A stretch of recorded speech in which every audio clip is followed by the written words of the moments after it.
Hi friends, எல்லோரும் எப்படி இருக்கீங்க? நல்லா இருக்கிறீங்க நம்புகிறேன். இன்றைக்கி நம்ம ஒரு ஹெல்த்தியாக நிறைய வெஜிடபிள்ஸ் போட்டு ஒரு நூடுல்ஸ் பண்ணலாமா? வாங்க. அதுக்காக நான் கொஞ்சமாக தண்ணி எடுத்துக்கிறேன். அந்த தண்ணியில் கொஞ்சமாக உப்பு போட்டு அப்புறமா கொஞ்சமாக ஆயில் விட்டுட்டு நல்லா மிக்ஸ் பண்ணி அந்த தண்ணியை பாயில் பண்ண வச்சிடலாம். தண்ணி நல்லா கொதித்து வர்றப்ப அதில் நம்ம குக் பண்ண போகிற இந்த நூடுல்ஸை எடுத்து போட்டுடலாங்க. அது என்ன நூடுல்ஸாக இருந்தாலும் பரவாயில்ல. ஹக்கா நூடுல்ஸாக இருக்கலாம், பெரிய நூடுல்ஸாக இருக்கலாம், வெஜிடபிள் ஃப்ளேவர்டாக இருக்கலாம், இல்லை சிக்கன் ஃப்ளேவர்டு, எந்த நூடுல்ஸாக இருந்தாலும் பரவாயில்ல. அதை போட்டுக்கோங்க. அது குக்கிங் டைமை மட்டும் கரெக்டாக பார்த்துக்கோங்க. அது ரொம்ப மேஷாக குக் ஆகக்கூடாது. கொஞ்சம் குக் ஆகி அப்படி நம்ம அமுக்குனா உடையிறது மாதிரி இருக்கணும். அந்த மாதிரி குக் ஆகணும். குக் ஆகியாச்சு. இப்போ நம்ம அதை எடுத்து அதை வடித்து தனியாக வச்சுக்க போகிறோங்க. நல்லா குக் ஆகினதுக்கப்புறம் இங்கே பாருங்கள், அது ரொம்ப மேஷ் ஆகலை, தனித்தனியாக தான் இருக்குது. அதை நம்ம தண்ணியெல்லாம் வடித்து அதில் கொஞ்சமாக எண்ணெய் விட்டு மிக்ஸ் பண்ணி வைக்க போகிறோம். அதில் நம்ம எண்ணெய் விடுறோன்னா நல்லெண்ணெய் இருக்குல்ல, ஜிஞ்சிலி ஆயில், அந்த எண்ணெய் தான் நம்ம 1 டேபிள் ஸ்பூன் விட்டு அப்படியே மிக்ஸ் பண்ணி வைக்கிறோம். அது ஒன்றுக்கு ஒன்று ஒட்டாமல் அப்படியே இருக்குங்க. அதை தனியாக வச்சாச்சு. அதுக்கப்புறமா என்ன பண்ண போகிறோம்னா, ஒரு கடாய் எடுத்து அதில் 1 டேபிள் ஸ்பூன் நம்ம நல்லெண்ணெய் தான் எடுக்கிறோங்க. எடுத்துட்டு கொஞ்சமாக வெள்ளைப்பூடு, ஒரு 5லேருந்து 6 வெள்ளைப்பூடு எடுத்து அதை குட்டி குட்டி குட்டியாக கட் பண்ணி அதை போட்டாச்சுங்க. அது செவந்து வர்றப்ப ஒரு 3 வெங்காயம் எடுத்து அதை நல்லா நீள வாக்கில் கட் பண்ணி அதையும் போட்டு நல்லா மிக்ஸ் பண்ணிக்குவாங்க. கொஞ்சம் குக் ஆகட்டுங்க. கொஞ்சமாக குக் ஆகணும், ரொம்பவே குக் பண்ண வேண்டாம், லைட்டாக குக் ஆனால் போதும். அதுக்கப்புறமா நம்ம ஸ்ப்ரிங் ஆனியன் இருக்குல்ல, இந்த ஆனியனோட அந்த ஒயிட் பாட்டை, அந்த வெள்ளை கலராக இருக்கிற அந்த கீழே இருக்கிற பாட்டை தான் கட் பண்ணி அதை இந்த ஆனியன் கூட சேர்த்தாச்சு.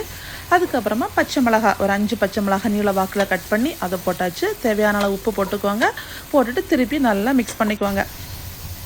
அப்புறமா லைட்டாக ஒரு 1 மினிட் ஆனதுக்கப்புறமா நான் பீன்ஸ் எடுத்துக்கிறேன். பீன்ஸ் அதுவும் நீள வாக்கில் கட் பண்ணிக்கிறேன். அப்புறமா கேரட் ஒரு 100 கிராம் எடுத்துக்கிறேன். அதுவும் நீள வாக்கில் கட் பண்ணியிருக்கிறேன்.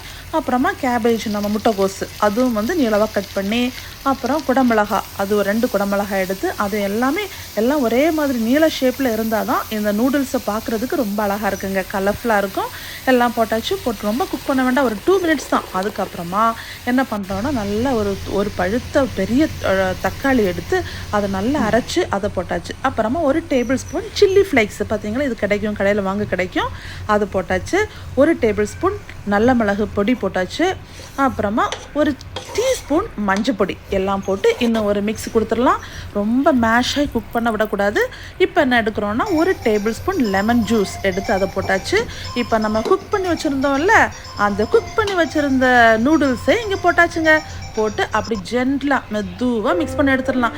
இப்போ அந்த பச்சையான நம்ம ஸ்ப்ரிங் ஆனியன் இருக்குல்ல, அதையும் போட்டு மெதுவாக 2 ஸ்பூன் இருக்குன்னா 2 ஸ்பூன் வச்சு அப்படி மெதுவாக எல்லாம் மிக்ஸ் ஆகிறது மாதிரி மிக்ஸ் பண்ணி எடுத்துடணும்.